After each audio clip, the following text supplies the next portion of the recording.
And actually, Frax is really unique because I don't know any other protocol that would have that, let's say, diverse set of tools that play so well with each other. There is no single like standalone protocol in the Frax ecosystem that is not needed for something else. Right. Yes. And that is You get super it. cool.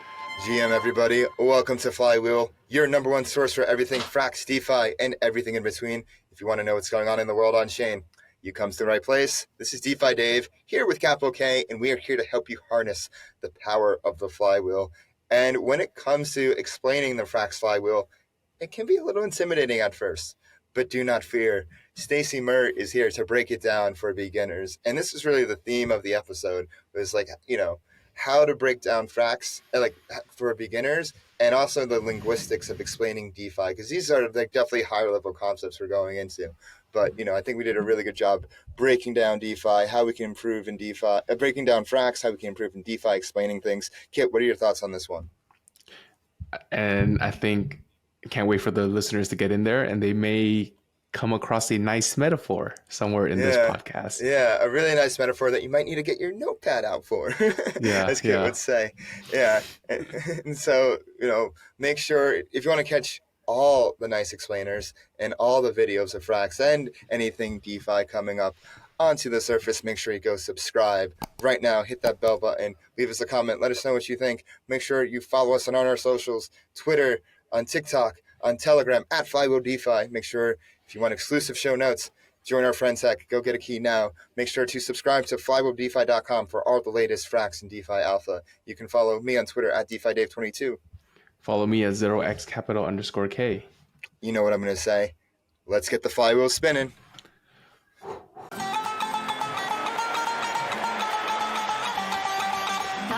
ਦਿਲ ਪਰਦੇਸੀ ਨੂੰ ਤੈਨੂੰ ਨਿਤ ਦਾ ਰੋਣਾ ਪੈ ਜਾਊਗਾ ਨਾਲ ਰੰਜੀਠੇ ਜੋਗੀ ਦੇ ਤੈਨੂੰ ਜੋਗਣ ਹੋਣਾ ਪੈ ਜਾਊਗਾ ਜੇ ਇਸ਼ਕ ਦੇ ਅਲਿਆ ਜ਼ਖਮਾਂ ਦੇ ਖੁਦ ਹੱਸ ਕੇ ਮੂੰਹ ਸੀ ਲਾਂਗੀ ਜੇ ਯਾਰ ਮੇਰਾ ਮੈਨੂੰ ਜ਼ਹਿਰ ਦੇ ਮੈਂ ਘਟ ਘਟ ਕਰਕੇ ਪੀ ਲਾਂਗੀ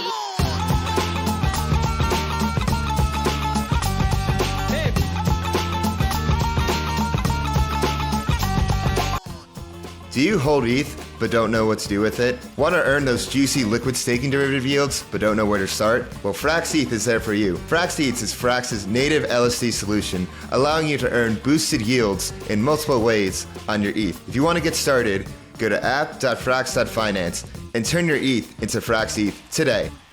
All right, everyone, let's get this one rolling. Let's get this one spinning. Welcome back to Flywheel. I'm your host, DeFi Dave, here with Capital K. And this week we have on one of my, up and coming favorite writers and thudders, coming out with some phenomenal, easy to digest, but also extremely informative content on Twitter about Frax and even some things about life. We have on Stacy Muur. Stacy Muur, thank you so much for coming on. It's, honestly awesome to have you. Like, I've been following your content for a while, and I think you're doing some of the best job in this space. Thank you so much. Hello, everyone. I'm super happy to be here, and it's a pleasure to have this opportunity to speak to you guys about Frax, about everything we have on Web3. So yeah, I'm eager to start. Yeah. So, just getting right into it, for, our guests who are unfamiliar with you and what you do, can you give a little bit about your background and how you first got into DeFi? Yeah, of course. I actually let's say I'm an old school guy. So it was 2016 when I first heard about crypto. Actually, not first heard, but first used. So back then I was trying out different earning opportunities. I first graduated from the university, and I came across Steemit. Class of 2016. Let's go. Oh, yeah. I'm 2015. Damn it. I didn't make the cut. You're even a bigger winner here. So yeah, and it all started with Steemit. So I was just submitting some threads, let's say blog stories, everything to it. And because at that period of time we didn't have many girls in the space, obviously my profile got pretty much popular. And let's say I earned my first $1,000 of dollars on that platform, and that's how it started. So actually, I decided to connect my career to Web3, And for more than 7 years already, I have been working as a marketer. So first I started with content marketer because I have a linguist degree and I love writing. Then I actually I never studied marketing. I just did really love to learn from my experience, from the mistakes I do, from the videos, from analyzing other projects and what they do. So for the last 4 years, I think I have been working as a chief marketing officer. And finally, this year, I have made my decision to actually start my own journey as a threader, the person who educates other people. The journey so as a threader. Yeah, exactly. So finally, quitted this 9-5 stuff and exchanged it for 24/7. Exactly. Yeah. I was always told that entrepreneurs are the only person who would avoid a 9 to 5 so that they could work 24 hours and with less pay. Yeah, that's true. But it's way more, let's say, we have only one life. It's only, let's say, we are 20 or 30 or 40 only once in our life, and it makes much more sense to, let's say, spend the 24 hours on doing something you really love than let's say playing some others rules. Yeah, I got it. And interesting point you said there in your background and experiences. You said you studied linguistics in the past. And I think that is so essential when it comes to DeFi and crypto in general, because a lot of people are missing the mark on the linguistics and the language of crypto. I think the language you use is, quite confusing, and it's not very adaptable for most people onboarding from, the traditional world and the world off chain. Only those who are super adventurous and really out there are the ones that love that can really adopt to this new lingua franca. But how do you think DeFi in general can improve on its linguistics? Well, to be honest, from day one, I was actually trying to simplify complex things because, we have lots of friends and relatives with whom you can actually stress test it, how complicated it is to actually understand what the buzz is about. And for me, I do remember the first time I actually tried to onboard my dad to DeFi, and we created a MetaMask wallet for him. That was already trouble. And then we actually we entered Uniswap, which actually has a very streamlined user interface. It's just couple of buttons and that's it. But he didn't understand what he was expected to do because it was different from his user experience in traditional finance. So in my opinion, we do need some, let's say, I do see quite many developments in this field nowadays, something like a single window solution for all dApps in DeFi, which would, let's say, have a very straightforward user experience for everyone, because people get used to one flow and then they come across something else and it's what should I do here? It was same with let's say sexes. Then we had AMM dexes, and then for example we have GMX or DYDX, which is again something in the middle, and you're okay, where that button that I'm used to?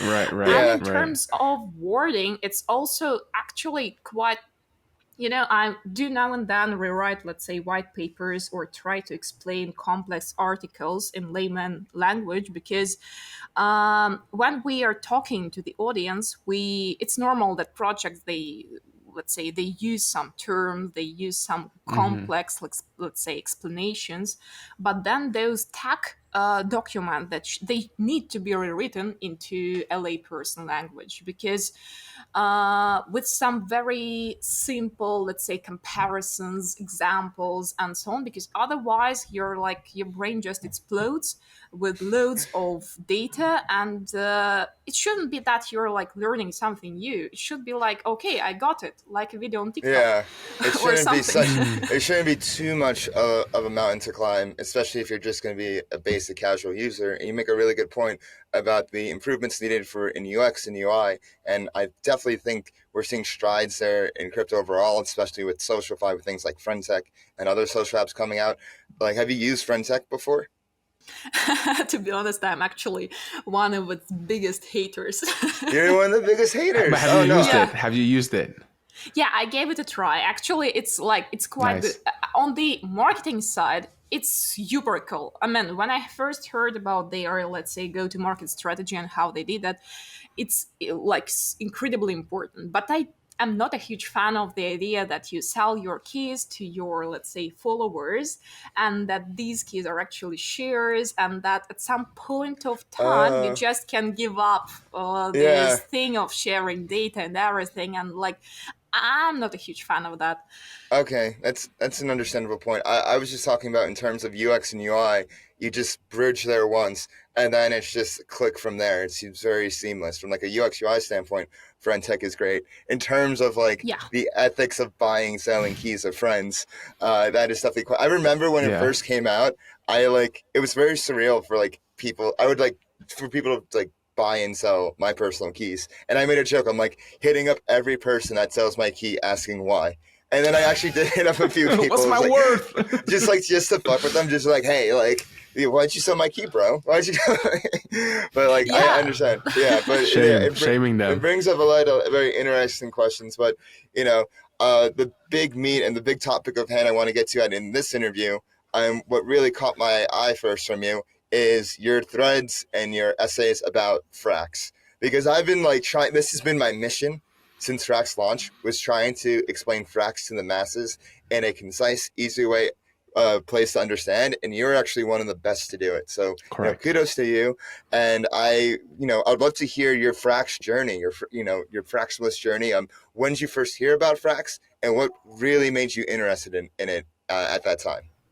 First of all, really appreciate the kind words. Actually, like, it's always like a pleasure for me to hear that the way I explain things to people is easy to understand, easy to navigate and to read. And yeah, thank you for that.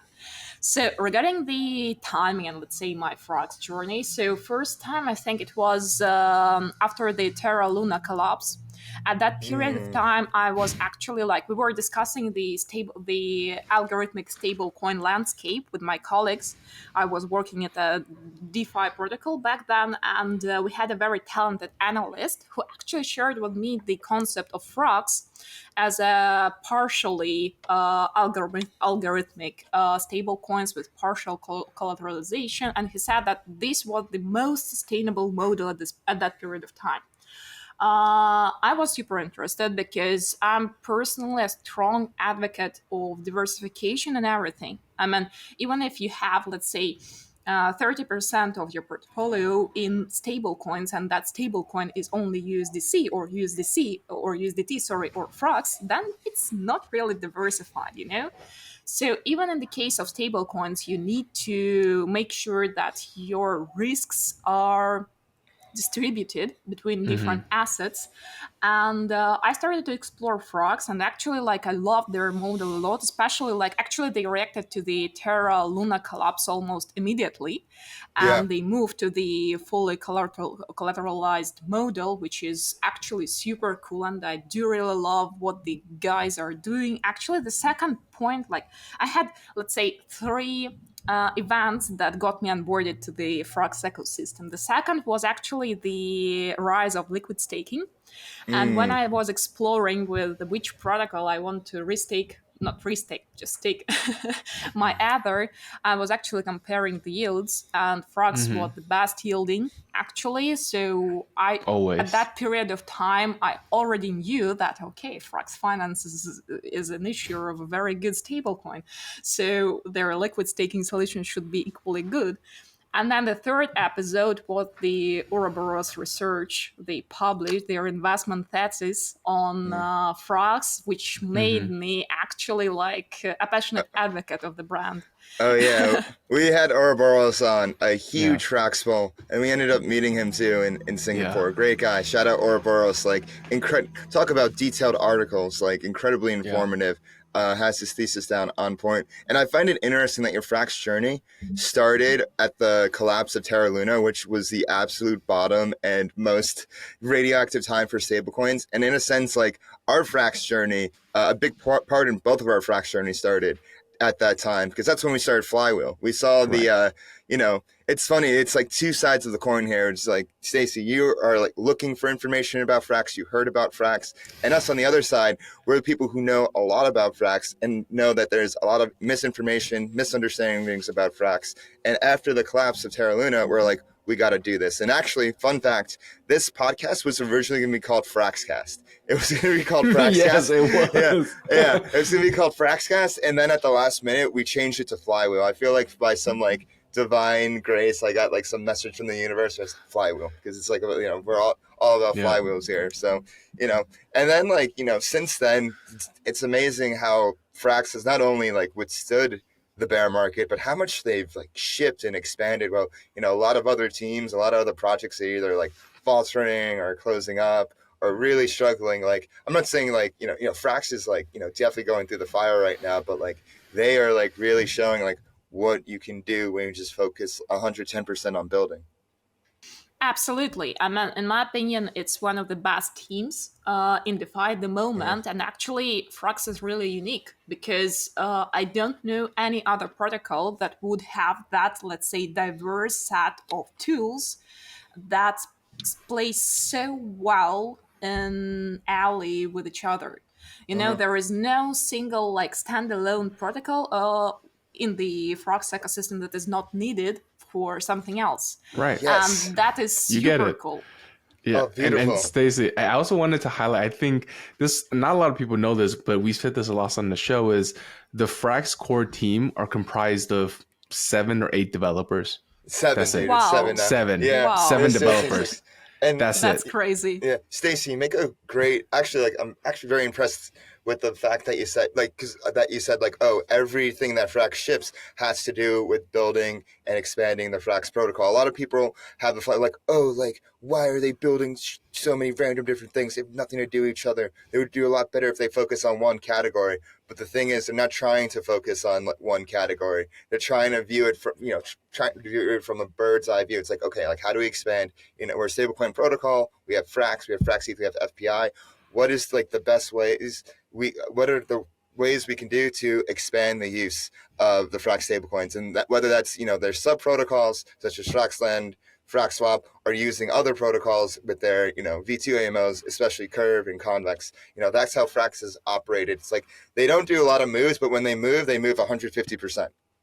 Yeah, absolutely. And actually, the last thing that is missing in the Frax chain. I'm absolutely poised, for its launch. Hopefully it will be. I think that they are planning to do that in Q4 or early next year. Early next year, probably. Yeah. They have dev looking forward. Yeah, they have dev testnet up. I think that's going to be a game changer as well. Like, it sounds like from those hints of alpha that Sam was giving us on Friday, like, oh my god, he was like, yeah, we're going to have some like crazy like on-chain markets for block space and whatnot. Like, I can't imagine like what they're cooking up, because these guys are like the incentive mastermind. So like, I feel like Frax Chain is just going to be an incentive machine. Yeah, exactly. And Stacy, we feel such an affinity for what you do, because like Dave and I, our whole job at Flywheel is to do that, is to simplify all of Frax's uniqueness and mechanism. Like when we started Flywheel, it was like, yes, Frax is an algo stablecoin, but we're different. Those 3 words, but we're different, comes with a 69-page doc documentation that you would have to read and understand why. So that's why we started Flywheel, to kind of do that. And, I wanted to get your take. When you were first learning about Frax, what was the most confusing thing? Good question. To be honest, it was the AMO part. Because for me, that was like, okay, I get it. So you have the peg, you do maintain it with buying and selling like Frax shares to, let's say, to make sure that the peg is there. But how the hell this AMO thing is working, especially considering that there was no clear explanation of what it is in the Frax docs. That was like a pain in the ass. But then, so I actually Googled it separately, checked how it works in different protocols, and then I understood that it's like kind of simple automated market making. No more than that. Yeah. Like, how would you describe AMOs in your own words? Yeah, like actually market making to keep the pack, let's say, the same.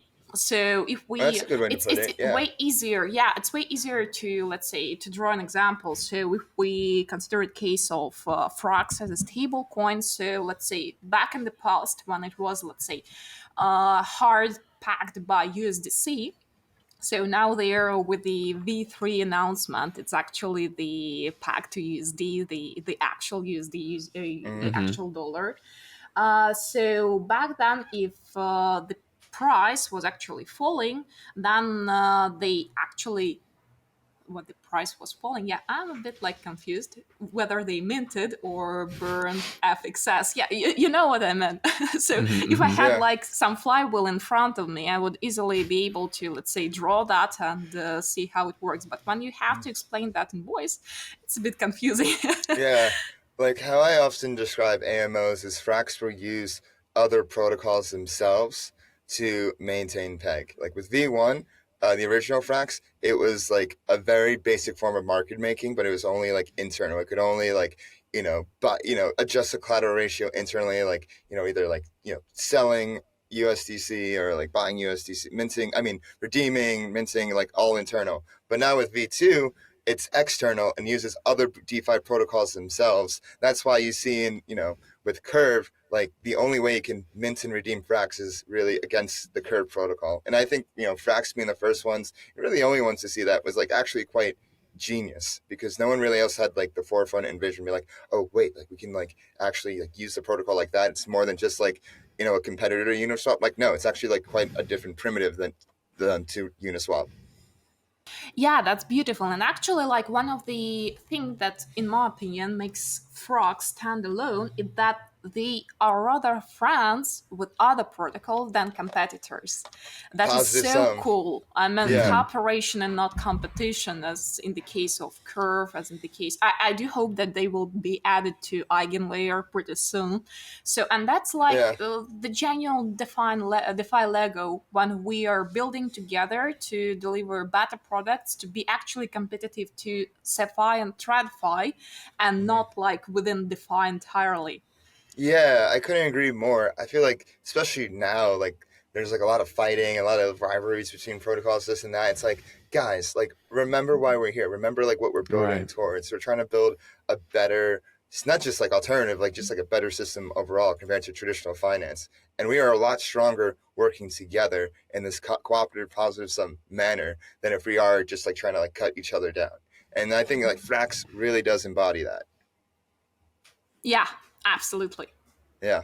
Going back, like I want to like get your explainers here for like the sound bites here. So like, can you explain, like in your own words, how would you explain Frax, the protocol, and then we can like go like into like each of like the subsets, like Frax the dollar peg stablecoin, like frxETH, and so on. So, as mentioned, I would actually describe frogs as a farm. Let's say, like, let me draw you an example. I love Mm, examples. So, imagine you're like building a farm. You have a plot and you're buying some trees, some veggies, you're planting them, then you have a pond in the middle, then you're buying some animals and all that kind of stuff. You're building a home for all of them, and then you're just living. And you know that all the elements within your farm, they will be able to, let's say, to feed, to grow, to do everything they need without you. And you just come there and you farm the necessary yields, let's say, from the plot of the you mm-hmm. have purchased.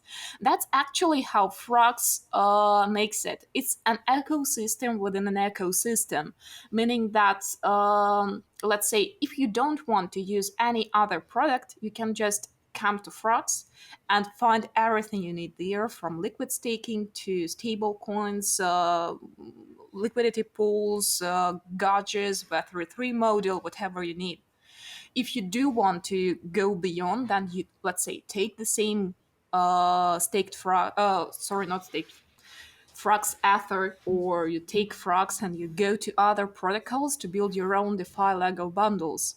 Mm, So That's super beautiful, and yeah, I actually see that as a very sustainable farm, I in which like you have this. like, yeah, they have planted like everything that is required to make the whole business running, and on top of that, they have like this Frax shares asset, which is, in my opinion, a pure beauty. First of all, because of buyback. Secondly, because of the different revenue streams. When you do know that, let's say, okay, now we have the narrative of liquid staking, which is hyping, and I do capitalize on that narrative. But let's say in 2 months, for some reason, everybody is crazy about bridging. And wow, Frax Ferry is there, and they Yeah. already have everything to be able to capitalize on that thing. Then we will have like Frax chain, obviously, like L2s and all those up chains are another narrative that is exploding. And once again, like Frax shares holders, they don't need to enter a position in another protocol. They already have that like Yeah. super Good point. coin, which opens access to wide variety of narratives. That's cool. Yeah. I would I like actually, that. yeah, go ahead, Kit. Frax is the It's finance super app. it's a Like, you farm. know how Yeah. there's like, yeah, it's like how, you know, WeChat, everyone does everything on WeChat in China, from Yeah. chatting to like managing their mortgage to like dating. Like, well, Frax could be like that, Yeah, but when obviously for when Frax finance. dating app, when Frax dating Frax app. partners. Frax love, Yeah. Frax love. I would like to actually expand on your farm example a bit. Yes, Frax is a farm, but the land that the farm is on mainly right now is Ethereum. Like, it is on, like, the real estate that it's on is Ethereum. And once Frax chain comes on, then Frax will own its own land, basically. And like, that's how we can extend that Yeah, example that's a bit. beautiful. Yeah. Yeah. And I want to like keep going, we're on the Frax farm. Let's go see all the different elements that make up and all the different productive assets that make up the Frax farm. So you have like the Frax stablecoin, which is like the prime cash crop. It is like the creme de la creme of the Frax ecosystem. What would be your metaphor for Frax to stablecoin? I would see that as actually the founding gem in a way, because this was the beginning of the, let's say, Frax frenzy in a way, and it is the thing that again connects like this connecting fabric between the different elements of the ecosystem. And also, like, here we are talking about stable coins. Like, most people, they do think that Frax has only one stable coin, Frax itself, but we also have FPI, right? FPI, yeah. Which is connected to a basket of consumer assets. And again, like, okay, USD, if we are like speaking about the collateral, it is like, let's say, what do you call it in English? It is exposed to inflation, obviously. And okay, you want to have a different flat coin. Perfect. We have FPI, which is super beautiful. And at the same time, that part of stable coins, it is like its peg and its flywheel is supercharged by Froxland and Frox Swap. So if we see that, I would say that Froxland and Frox Swap is if we have that analogy with farm, let's say, it's actually, I need to think it over. I All might good, all write good. like This a will mini come in a thread on thread it. later. It's Yes. Because to put everything in its place. At the same time, we have like Frox Ferry, which is a bridge, and it's obviously like the gate for the users from other farms to come and enjoy the benefits of our beautiful place. And what did I miss? So we have Frox Ferry, Froxland, Frox Swap, Frox itself, the main stablecoin, then FPI, then Frox Chain, which is obviously coming soon. And all that is like again interconnected with Frax Share. Like, I have already mentioned that I'm actually a holder of Frax Share myself, and every time it is somewhere below 6, I buy it. Not financial advice. Not financial advice. Not financial advice. This is an We are educational biased. podcast. Yeah, we are biased. I love how I say not financial advice, and then Kit after says we are biased.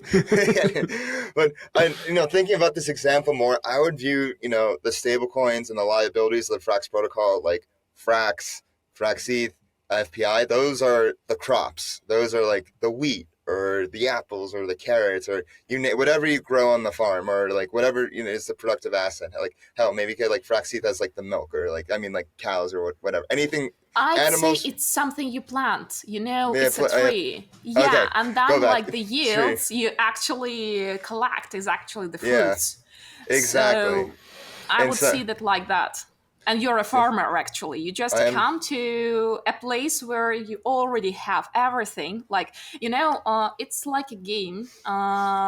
What did we like? I think that we had something similar in Sims, even. So when you have a plot and you can decide what exactly you want to build on this plot, and you can choose from a variety of opportunities which is already there waiting for you on Frax, and then let's say you plant something, let's say it's the Frax stablecoin, and you harvest the yields that come from it. And this is like super beautiful because you can decide what angles of the protocol you want to capitalize on. Mm-hmm. Yeah, absolutely. Because you have your options there. And then I would call like the sub protocols different buildings on the Frax farm that have different jobs and functions where you can take your crops and yield for like a variety of different activities. Let's say you want to exchange for a different type of, plant or yield, quote unquote, go to Frax farm. If you, let's say you want to like go to like some, magic yield machine to like put your yield to work, then you go to the Fraxland, to the that's the mystical corner, the power of leverage, guys. Yeah. And so I like though it's funny that you say farm. Like the way I describe Frax personally is I call it a fractal of DeFi.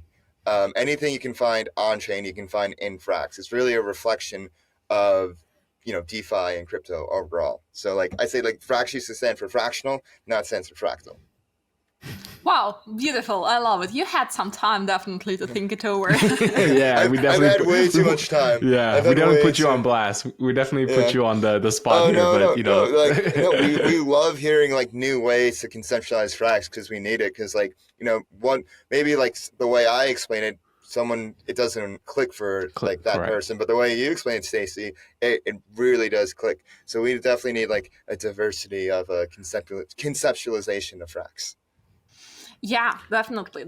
I actually personally, I do love the format of infographics a lot because it helps to visualize the things. I'm myself I'm a strong, let's say, visual thinker. For me, it's super important to read something or then to draw it somewhere in my, let's say, notes or whatever. And I do know that for people, it's super helpful when you have some flywheel chart or something else to explain. So yeah, that's definitely something we need to add to the Frax documentation, to be honest. Yeah. I could totally see like a farm infographic, for us to put this together easily. I'd like to plug our Frax Educational Incentives Program, where we, in fact, do have a category for infographics. So if you're listening to this podcast right now and want to earn some FXS, make an infographic of a farm and submit it to the Frax Educational Incentives at flywheeldefi.com. Get that FXS and have fun too. Awesome. That's a great opportunity, by the way, because by the way, it's very cool that they have those incentive programs for educators because, the more people actually, it even sets all the things in your mind in the correct places when you try to explain something to others. And even if no matter how, let's say, beautiful or complex or whatever that infographic is, the beauty of infographic is that you have to put it super simply, abandoning all the, let's say, sophisticated terms and everything. So that's cool. Right. A very good initiative, really. Yeah, we've been doing that for the past 6 months, and it's been an excellent initiative. I think what's cool about it is the people that are writing about Frax are learning about it, and then they're sharing their work, and then other people learn about Frax. It's like a decentralized way of doing education. Yeah. So that's beautiful.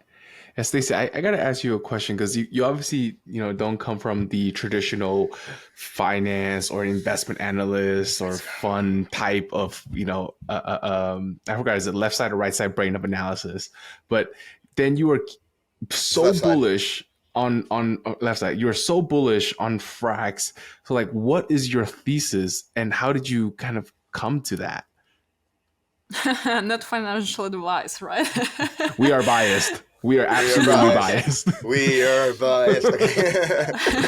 All right. So, to be honest, my opinion was hugely impacted by the Ouroboros capital investment thesis I read, because it explained like everything super beautifully and very much in detail. So on the product side, the thing that the product is diversified, there is lots of things that the Frax team is delivering, and actually the traction of the team, and the fact that they have been delivering and delivering and delivering no matter what market it is, no matter, like, let's say whether Bitcoin costs 60K or 20K. So just that consistency is actually a super strong signal, like a very strong part of any investment thesis. Even though I don't have that background actually in investments like traditional finance or something, I Oh, I did don't work either. with So a I'll go few. ahead.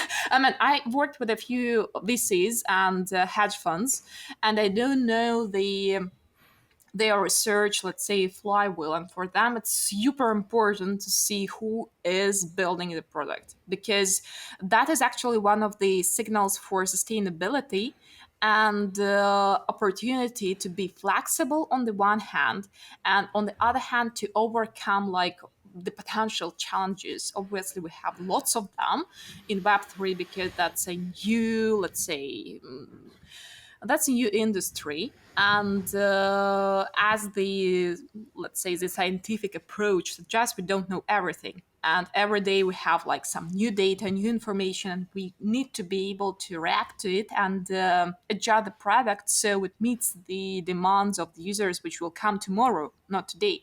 So I think that Frax is super good at it. On the other hand, it's actually the roadmap, which includes, I'm super bullish, like we already have Frax with 3.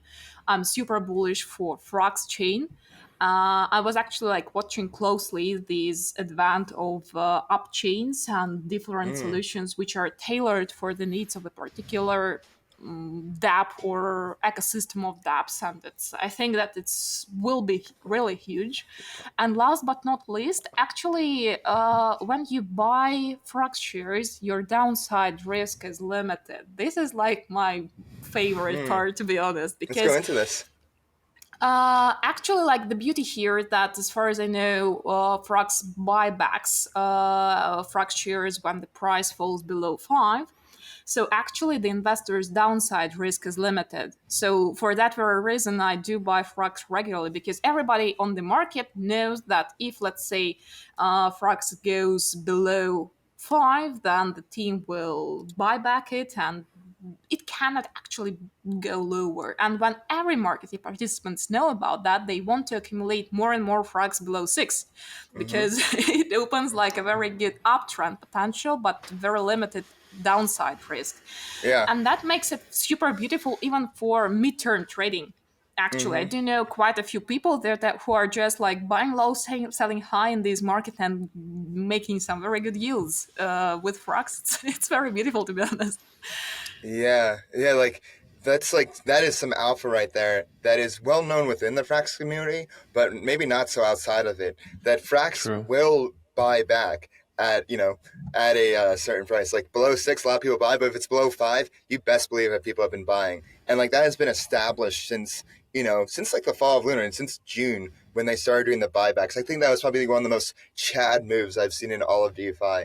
When the Sam and Absolutely. Frax team were like, we're gonna like have like a $20 million buyback reserve. When it goes below this price, like we as a protocol believe that it's undervalued and that we're gonna buy it back, and that has like served the Frax FXS quite well over the past year in the bear market. And Yeah, like that's true. That's true. And I was just going to say that $1 of buyback is psychologically worth a lot more than $1 of buying power. It's like, it's really like that. When that proposal dropped, I was just like, oh, this is like a leverage buy right here. This is like a leverage limit order, and Dude, everyone's going to try to front run it. To the market, like holy shit. But also one thing we got to say though, Dave and Stacy, is Frax could afford to do that because we actually make money. We actually have revenue. So That like is we could afford to do that. absolutely, that was actually one of the things I loved a lot.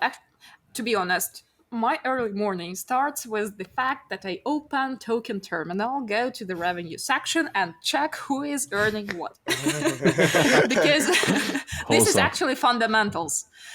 This is a basic because okay, some we can see the market caps decreasing or increasing, but the real yield, the real revenue is something that will push the protocols further and further. And if you want to make some long-term investment, you have You to have to watch do that. fundamentals. Yeah. So in the Frax case, no commentaries here. It's just beautiful. Yeah, they have Yeah. that source of income. They have that source of supplying yields to Frax shareholders. So it's super sustainable. Yeah. Yeah, and I want to make a note about like Frax and building in DeFi in general, because we've shined a light about the Frax team and how they're small and the SEAL Team 6, and I think building in DeFi in general allows you to have a lot more leverage compared to Web 2. Like in Web 2, you need these like giant teams, different like huge, maybe like hundreds of people. But Frax has been able to ship the way it has with 7 people. And on top of that, like the way you build in crypto is quite different in Web 2. In Web 2, the motto, the Facebook motto, move fast and break things, ship. We want to see like a lot of code, like a lot of lines of code, this and that. Like building in crypto and coding in, DeFi is quite the opposite. You want simple, elegant code. You want to have like the least amount of surface area risk factor for attacks. And so like the way like Frax has been, building in these regards, like leveraging, a team of 7 people and having simpler code, especially like with things like Fraxland. And Drake always talks about that with Fraxland. Like says is really a model for other teams and projects in DeFi. Like maybe you don't have to like go out and think of like how do I need to like bring in more people? Like no, just like build a team that does like certain things really well, set your priorities, simple priorities. And if you do that 100%, and if it like leads and it follows with the core mission of your project and protocol, like you will go places, you will move forward as Frax has. Yeah, I would say that actually this is relevant not only for, I think it's inherent not only to the Web3 products, but actually to all digital products in general. For example, I was recently reading the story behind Miro, which is a flow charting tool, and they have like a team of 4 people, and they are already like a giant. So that actually depends on how talented and devoted people are and what is their mission, because the beauty of digital products is that they can build quite easily with the power. I mean, we don't need to have those ladies that will be sitting in the bank offices and giving everybody some cards. Yeah. uh, it's just like a part of the past in a way, but okay, like we're moving step by step in terms of that evolution of finance and everything. But for the teams, yeah, I think that now when you have a bright idea and you have skilled technicians, you can really achieve a lot. Yeah, I couldn't agree more with that. In terms of like, going back to Frax, something that was just released like last week or today. Well, this thing's yeah, it's gonna be last week. Is Frax V3. Frax V3 has come out. It is, as Sam and the Frax team puts it, the final stablecoin. Let's go into Frax V3, and how would you explain it in your own words, Stacy? I loved actually the explanation of Frax with 3 as a final stablecoin. Because before that, like the Frax stablecoin, it went through several, let's say, episodes of its evolution, becoming more and more, let's say, first of all, first it was transition from partially algorithmic model to the over collateralized model.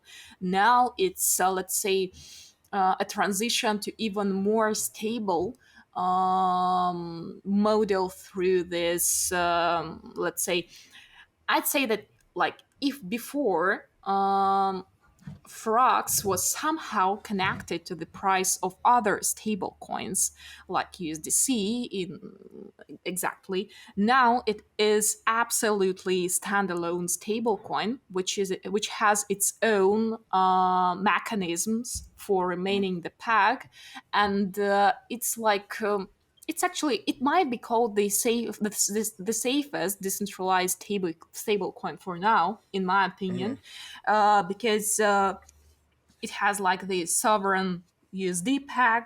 It is fully on chain, and it aims to achieve that over than 100% collateralization ratio, which is like three elements that make a stable coin really good, trustworthy, and sustainable, in my opinion. Yeah. So the final stable coin, I love that.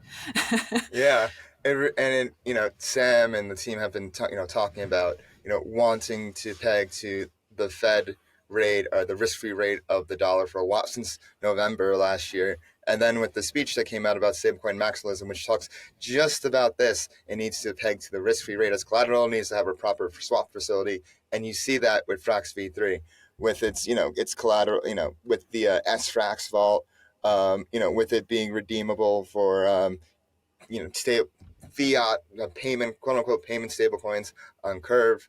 It really is doing a phenomenal job in general.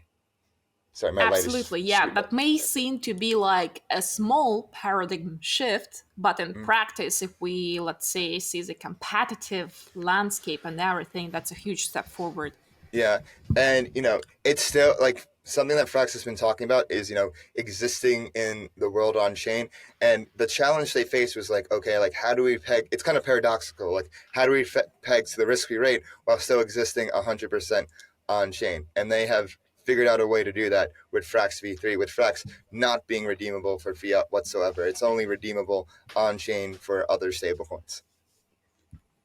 Yeah, that's exciting. Actually, like again, telling that once again, looking forward to what they have been cooking in terms of Frax chain. Yeah. And not even that, like they still have BAMM coming out. They still have Frax V2 coming out.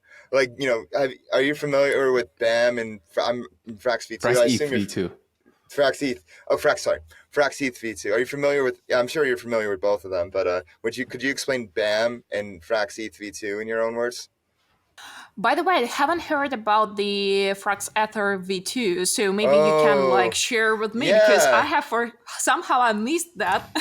Oh, it's fun. Like Frax is just building so much that it's so easy for things to just like fall under the docket. But yes, so FXETH V2 was a big topic of discussion back in June.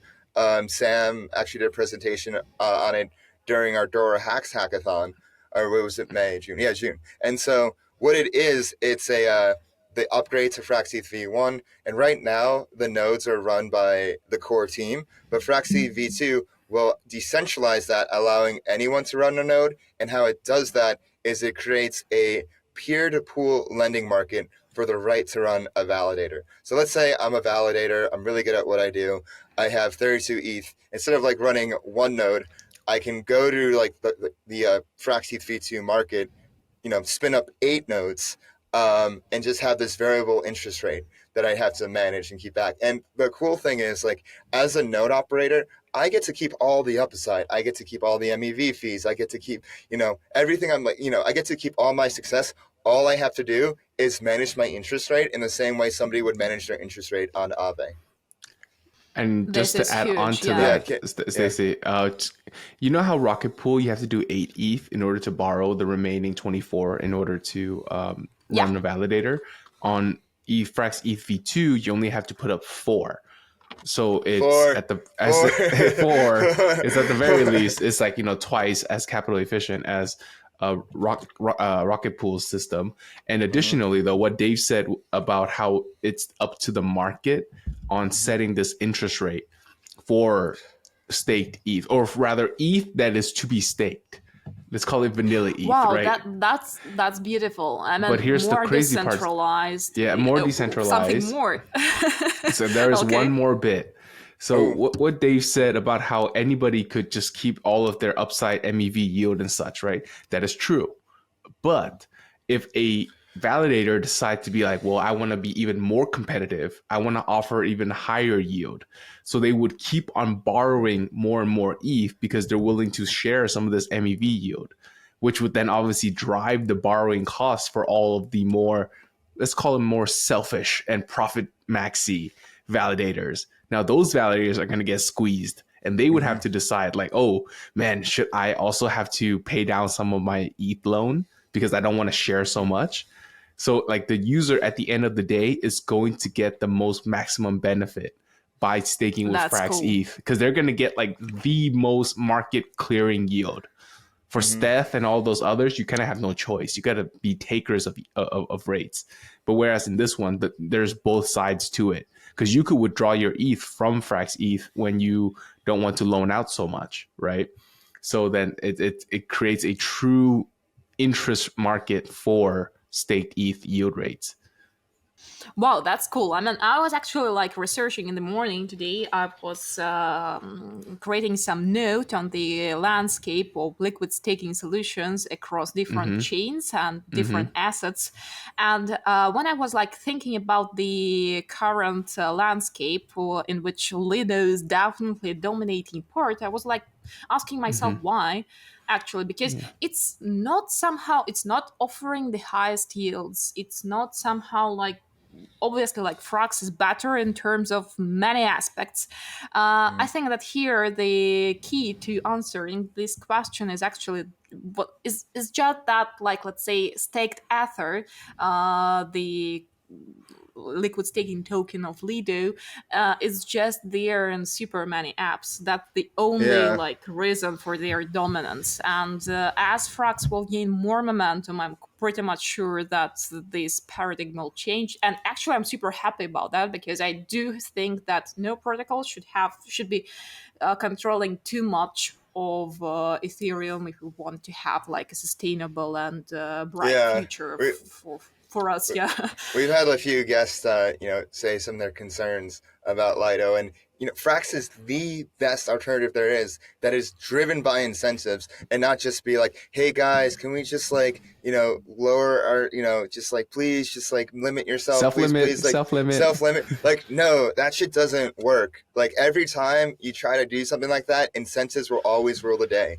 And like that's something that Frax has been building since the beginning, and that you see in all of their products. As especially with something like Fraxland, when it was the first one to be paid back during the whole Curve Viper fiasco. There's a reason for that, and that is because of the incentives built in. That if he didn't pay it back, then he would have to pay an astronomical interest rate. And so absolutely, yeah. And then the next product I want to go over is, have you heard of BAMM? No, also no, but I'm super bullish. I came to you. I'm super bullish. I'm already so bullish. Yeah. BAMM. Yeah. Yes, so tell me more. Yes, so BAMM stands for Borrow AMM, and it is quite similar to the Curve Llama module for the CRV USD stablecoin. It basically allows for long-term assets to be in a lending market, against Frax. So let's say I have Pepe and I want to lend against my Pepe with Frax. I could create a BAMM market, a BAMM like isolated pool where like that is actually possible. So it really, expands the docket of, what you can borrow Frax against. Cool. I have heard about that. Yeah, so now I remember. Yeah. Is it like a degen Fraxland? Like, degen Fraxland, yeah, exactly. Okay. Yeah, it's a degen Frax. I'm like quite curious. It's the team said they're still building it. It's still building it out, but I feel like once all these things come together, then Fraxchain comes out. I'm really like quite curious. Like what? Okay, after like Fraxchain comes out, V3 is like rolling. FraxETH V2 is turning away yield. Like what is next for Frax? Like how does Frax go get that the next millions, if not tens of millions, if not billions of users? I think that they might be thinking about something in terms of intense centricity and account abstraction, to be honest, because this is, in my opinion, the last element that is missing. Because, to be honest, like from a user perspective, Frax is quite complex. And when you open their interface, you're just overwhelmed with that loads of information and charts and everything, and where the fuck you should go. So it's, I think that's that level. Simplifying the UI would be huge, for that, and just getting. And I think like Also, once people understand what the new Frax is, it would be like they would be a lot more comfortable with it. Actually, you know what I was like thinking? I haven't even said this publicly yet. I wonder, what do you guys think of this idea? Just hear me out.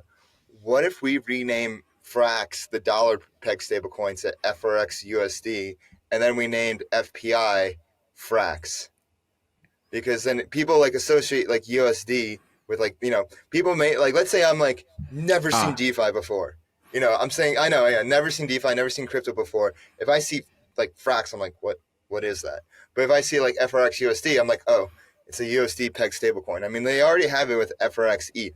Like, don't you guys think would it make more sense to rename it FRXUSD and then like, or maybe we That don't have makes to. sense. Yeah, Yeah. maybe not rename FPI to Frax because then that would just be confusing to people in DeFi. Exactly. But just I was gonna say, yeah, your first part, I'm all a part of. Yeah, Frax to Frax USD.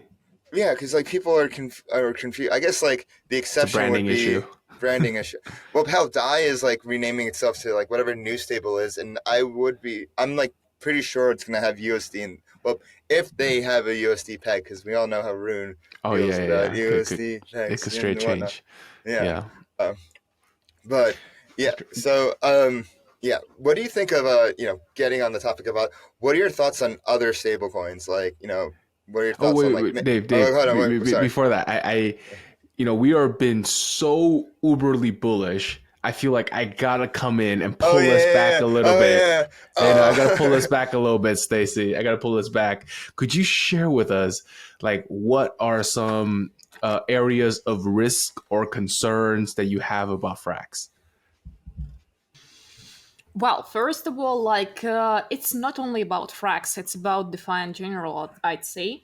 So no protocol is 100% safe. Just like remember that, have it written on your, let's say, I don't know, on your wall.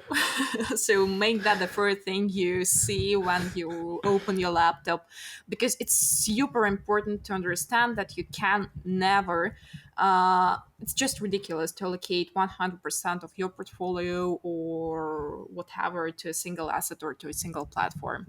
So just do control the risks, because some risks, they do not only come on the side of, let's say, hackers or attackers or smart contract vulnerabilities. We also have the regulatory risks.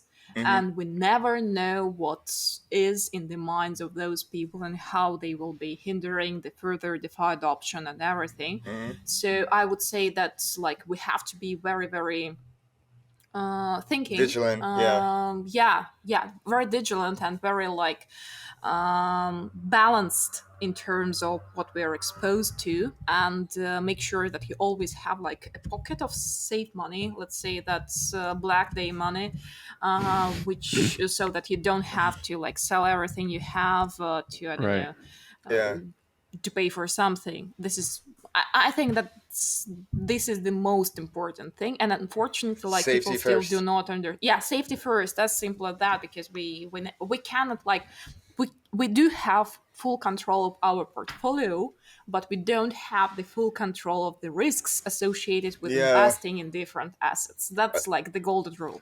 Yeah, I like to say that, all of us that are participating in the world on chain DeFi right now, we're in beta, we're all guinea pigs. And like at any moment we could step on a landmine and boom, get blown up. So it's like always important to understand the risk and understand, what's at every time you click, honestly, because you just never know. That's why like, personally for me, like I don't like doing a lot. Like the less you do, the less risk you put yourself towards. Like, always like have like a little bit on chain, like passively, in my opinion, if you just like are just like around and just do what you're comfortable with, but like don't be just like clicking nonstop, because that just like opens up your surface area and whatnot. Yeah, obviously. I mean, I actually have several wallets for this very purpose. I mean, I have one wallet to interact with different smart contracts and different dApps. Actually, I have one more wallet to do the same, but for more reputable dApps. Like even those layers of, let's say, trust to different protocols for the new one than for the established one, than just to hold some assets and then a ledger. So that makes like, I mean, if you can diversify something, you should do that, definitely.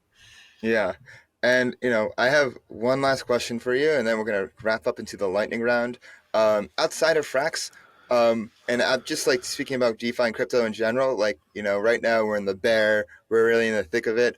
What are some bullish catalysts you see for like a potential bull market that you're focusing on? Like, what do you think, could spring us out of this bear market?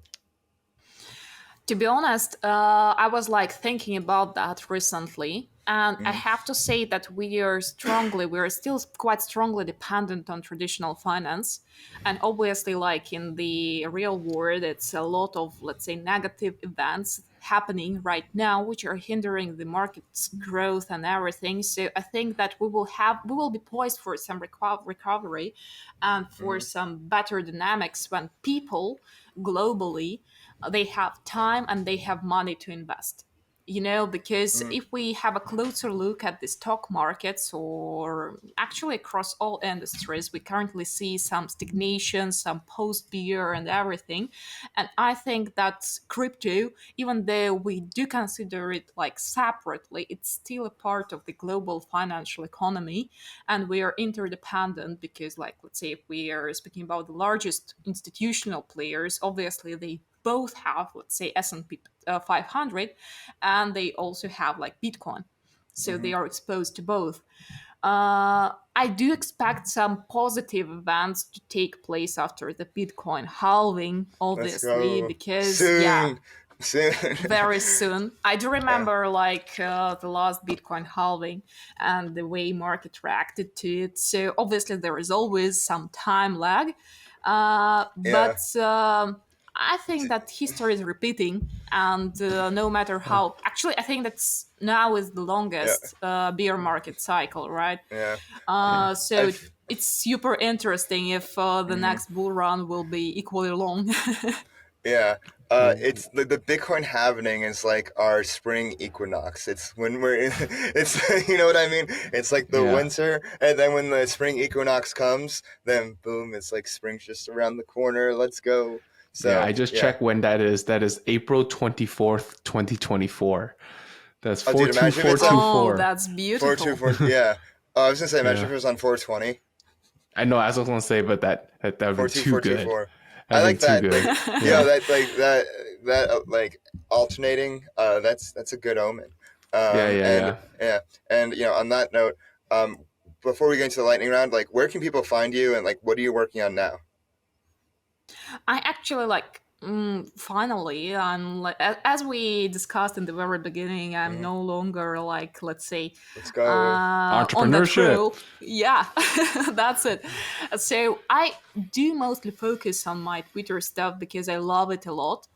And I do have a few educational initiatives I might launch in the near future, but for now I'm I'm focusing on, first of all, my own portfolio. I'm trying to manage it quite efficiently. I'm trying to learn new skills, for example, like options hedging, which is like a nightmare, to be honest. But You should watch our Panoptic episode. They make it easy for you. Oh, we have plenty. And also like Gamma stuff. Yeah, we have a lot. Actually, I'm also like, I do plan to build like a side product, which is mostly for marketers in the Web3 space, in which I let's say I'm a retired marketer, but I want to share my ideas, my thoughts, and everything I have worked through within these 7 years. And let's say some database that will be of help for Web3 projects and marketers. But I think that for the month to come, I will be mostly there on Twitter, writing threads, doing infographics, and all that kind of stuff, because I really love it. Oh no, and your passion definitely shines through your work. Like, I call it my Thank you. All the noise and all the quote unquote threadoors we see like on Twitter, like yours, we can see yours has heart and yours has actual substance. So and in fact, this interview had a lot of substance as well, and I'm really excited to send this to any beginner of Frax that's just like, hey, like, how can I learn it? I think this is the episode to send your friends. So you hear that you hear that first, everyone. Send it if you want to explain Frax to someone in like less than an hour. This is the episode to send. Yeah, absolutely. I will share it as well. And also one thing about your post that I personally really like is that it's visually appealing. Yes. And I can Thank tell that you. you took time to design that portion of it too. So Actually, I I have a appreciate secret. it. I have a Oh, secret here. My husband is a web designer. Oh, I like that. yeah. I We like don't that. we have our secrets too. We Yeah, have yeah. with our Look at edit. that. I can't wait to It's see the yeah. edits on this one. Stacy's a true entrepreneur. She already got her first intern. Yeah. Free intern. Yeah. Yeah, yeah. And now Awesome. we are on to the lightning round. And so we like to get off the chain and get to know, the person, behind the content. So Kit, I'll let you, Yes. oh shit. It's Kit, let you take the first one. As I like to call it, Stacy, we like to get to know the person behind the profile picture. And Okay. the first thing I want to ask you is, what was your virgin crypto experience, but sex doesn't count? I think it was actually withdrawing money from Steemit. First time Steam ever. it. Yeah. Oh, Yeah, that's all. throwback. Yeah. So actually, like as mentioned, I was like an early contributor of it, and when I tried to use Bitfin, it was not Bitfinex, it was Bitrex back then, and it was Oh my goodness. crazy. It was so challenging. I was so worried. Like I was very excited, and I didn't know what to do. And I had a friend who was guiding me through. It was on Skype, and I was like, okay, I don't believe that I will receive that money. It's just some scam. I don't know. But then I received them, and that was like the virgin experience. Yeah. Wow. Yeah. No, it was scary. Now, second question after that is, what is your favorite off-chain touch grass activity, hobbies, and interests? It's actually changing. I'm a huge fan of traveling.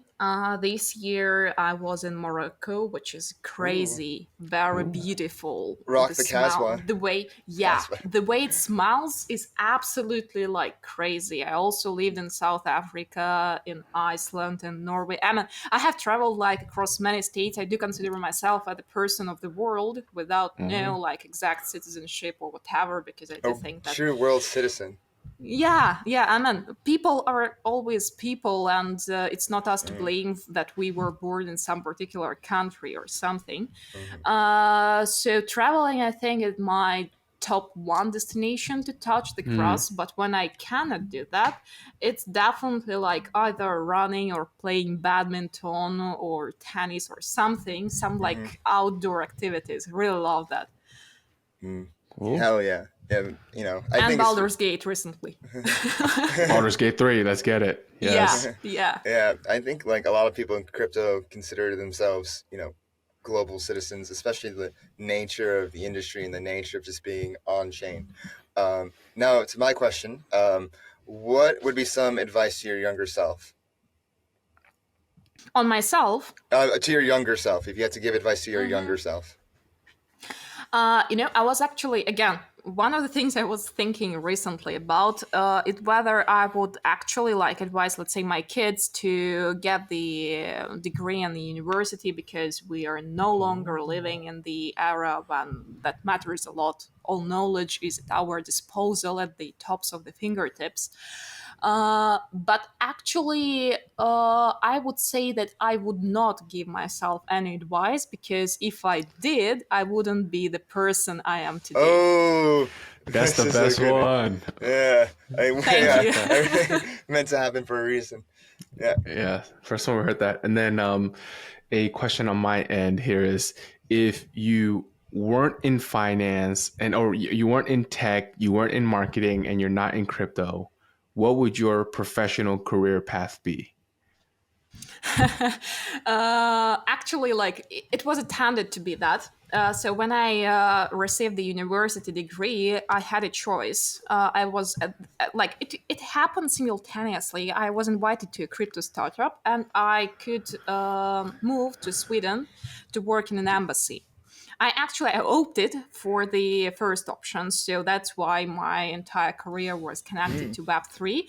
But if I did not, then I would be in Sweden. A Yeah, diplomat. not bad as well, but actually, like, I do understand that the way I see the world would be absolutely different, because working in an embassy, actually, that's like a governmental position. That's an absolutely different set of Wow. thinking and everything. So I'm happy that I did that Yeah. choice back then. Yeah.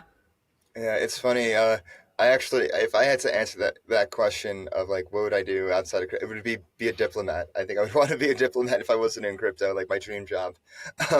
But my final question is, who would you recommend to be a guest on Flywheel? Who do you want to see on the podcast? That's a good question.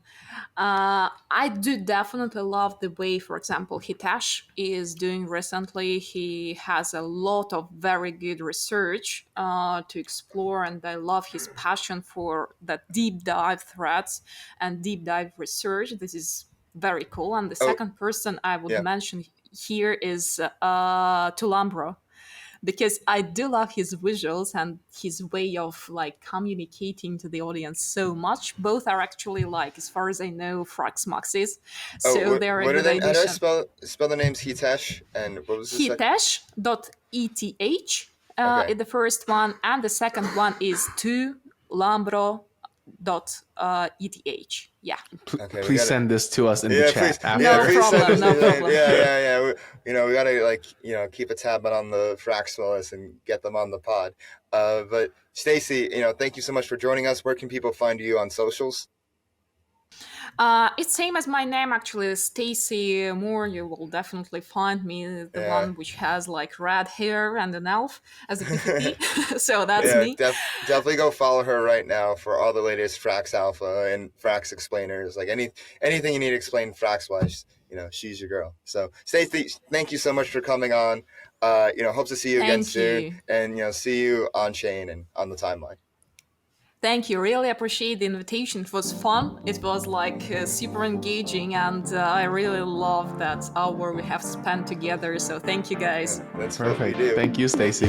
All right, everyone. You know what time it is. Welcome to the post game. I'm your host, DeFi Dave, here with Capital K, and we are wrapping up a fantastic interview with Stacy Muur, who is the explainer in chief of herself. She works for herself. She's just an entrepreneur, and she's just passionate about DeFi. And I do not think it's a coincidence that her passion has led her to Frax and to be even like double down on Frax in general. So, Kiet, what are your thoughts on this episode?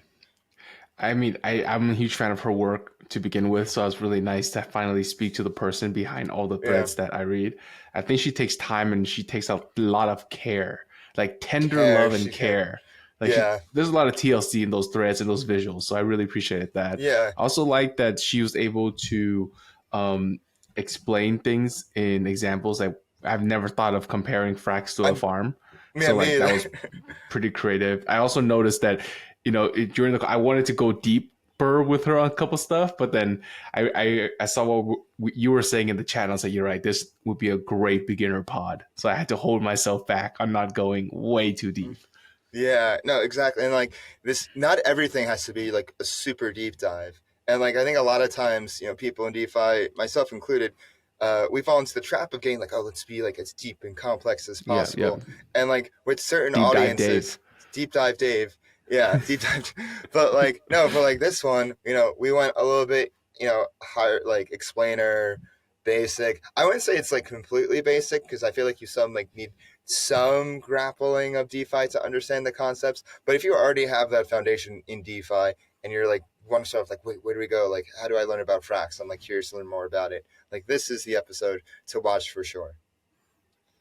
Agreed. And I feel like we didn't get a chance to talk about all of her other threads on other projects, but she also does provide pretty good coverage of other projects as well, in a very similar, explainer master. Yeah. Something we didn't get into, but she mentioned on the pod was escaping the 9 to 5, and she wrote a great thread about that. She did write like a kind of like a reflective piece about escape, and I feel like people in crypto, like a lot of us can relate to that because we live very, untraditional lives and untraditional, work in very untraditional ways, especially if you're in the industry. It's not like, Yeah. it's like, I like to tell people, like, I'm always working, but never working at the same time. I'm in a quantum state of work because the Telegram is always like going off and it's like, okay, like now's the time. Is it like 9 p.m. or 9 a.m.? I don't care. Do I need to answer shit? Yes or no? And so it's just like, it's a different lifestyle. Yeah, go ahead. 100%. Now you oh my God, I almost dropped my cup. I 100% agree with that. Like I've always had this philosophy of like when people say work-life balance, I never really believe in that. There's only life, right? There's only life and you go through it. And when things happen, things happen. And like you say, you get a text at 9 p.m. You're like, is this something I need to respond to, or is this something I don't have to? Right? Like I think that's the way I kind of carry it too. I see you playing video games on the timeline. I saw that the other day. Bro, yes. Oh, dude. So I wanted to start live streaming on X just to kind of play around with the technology, but it was easier than I had thought. But yeah, so I definitely also touch grass as often as I could. But one thing I want to bring it back to the Stacy pod is I want to bring her back to do more of the complicated stuff. Right? She's going to do great in the beginner stuff. But even after you graduate that, we still have a ton of other more complicated stuff, right? What complicated stuff would you ask her? How exactly does the AMO works in terms of contracting and expanding a frxETH supply? Would you want to answer that question? No, I want to work with Stacy on this and to create like an infographic on things like that, right? Like how does the Frax governance, alpha gov alpha versus gov omega, when which situation this occurs, right? Like I want to work with her on these kind of things too, because honestly, the beginner stuff, I feel like a lot of us could frankly do it, but on these more really deep frac stuff, especially with all the new stuff coming out. Yeah, exactly. And these are all the building blocks you need to know in order to understand the new stuff. So it's just amazing how deep the rabbit hole goes with fracs. Like it still doesn't cease to amaze me. But any final thoughts about this episode? Like, what do you think users? Users, viewers, whoever you are, whoever's watching this, like, what do you think people watching this should take away? I think they should take away that just because you don't understand a project from the beginning doesn't mean you could just write it off completely. Keep on searching until you find the explanation that works for you. Because you said something, David, during this call that I felt was so true, is the way we explain things that may not hit with certain people. And I feel like just because we couldn't deliver that content for that person, I would hate for them to not be a future Fraxy Maxi or Frax Maximalist. We are all Fraxy Maxi. Yes, we are exactly. all Fraxy Maxi. So like I don't want a Fraxy Maxi to never make it across the bridge just because of the way we explain the content. So keep on searching on this Frax stuff. Don't just come to us. You can go to Stacy, obviously. Yeah, go to Stacy as well too. Go to CryptoVestor. Dude, I was thinking we should have CryptoVestor on next week. Dude, I kind of like these. I like these. I like that we're spotlighting community members who write about Frax. I feel like they don't get the spotlight we're going back to our roots. We're going back to basics. We're going back to where we started. I like it. I like this. Which is Frax. Anything on your end, Dave? I think, from this episode, like, always, like, keep your eye out there for new people and new threaders, because, like, it's easy to kind of, get jaded and get faded about stuff, especially now in the bear market. But even, like, the bear market, this is where you find the people that are most passionate about crypto, and, like, the people that are here are definitely here for the right reasons. They're not here because it's the hype train. And I think that shines through with Stacy as an example of that. Like the fact that she's, creating this kind of content for the love of it. And like you said, like she cares, like I think that says a lot. And, I'm a huge fan of her all around. I was really happy to get her on the pod. And like, in terms of like, takeaways, like definitely the farm example, was a big one. And I just really enjoyed talking to her. Like, honestly, like, I just enjoyed going back and forth. And all I can think of was like, yes, like, I can't wait for this to be like the episode of Sense of Beginners. Yeah, for sure, man. Yeah. And to catch every episode of Flywheel, you know what to do. Hit that bell button. Go subscribe to us on YouTube. Leave us a comment. Let us know what you think. Give us a like. Make sure you follow us on our socials at Flywheel DeFi on Twitter, TikTok, Telegram. Go do that right now. Make sure you subscribe to our Friend.tech. Get the key right now for exclusive show notes. Make sure you go subscribe to our newsletter at flywheeldefi.com. I was sending our newsletter to several analysts today because they kept on they were asking me about like FraxETH and like there's like a lot of people that eye on Frax. I go send them Crypto Investor Alpha Corner. I just go send them This Week in Frax. I just go send them our Frax Alpha explainers. But if you don't want just me sending them around, if you want to just subscribe it to yourself, go subscribe right now. Make sure you follow me on Twitter at DeFiDave22. Follow me at 0xcapital_K. And we'll see you next week. Peace. Everything said on this episode is not financial or tax advice. This channel is strictly for educational purposes and is not an investment advice or solicitation to buy or sell any assets or to make any financial decisions. This video is not tax advice whatsoever. Please talk to your accountant and do your own research.